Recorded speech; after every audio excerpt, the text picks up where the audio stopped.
اور یہاں آپ کو بڑی خبر سے آگاہ کریں، وزیر اعلیٰ پنجاب مریم نواز کے شوہر کیپٹن صفدر نے آرمی چیف کی مدت ملازمت کے حوالے سے بڑا بیان دے دیا ہے۔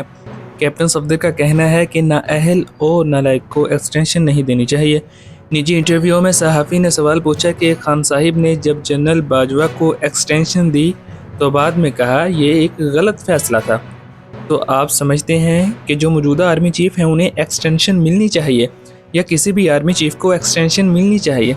جس کے جواب میں کیپٹن صفدر نے بڑا بیان دیا ہے۔ کیپٹن صفدر کا کہنا ہے کہ اگر کوئی جنگ جیتے تو اسے ایکسٹینشن ملنی چاہیے۔ مانک شاہ نے جنگ جیتی، فیلڈ مارشل بنا۔ حافظ صاحب نے جنگ جیتی تو فیلڈ مارشل بنے۔ ملک کے مفاد میں اگر ایک بات چل رہی ہے تو اسے چلنے دیں، نااہل کو ایکسٹینشن نہیں دینی چاہیے۔ ہمیشہ لائق بچہ ہی آگے جاتا ہے۔ ایکسٹینشن دینا یا نہ لینا جمہوری حق ہے اور آئین میں لکھا ہوا ہے، اور میرا ایمان ہے کہ ایکسٹینشن کسی کو دینے سے نہیں ہوتی، اگر اللہ نے لکھا ہے تو اس کی ایکسٹینشن ہو جاتی ہے۔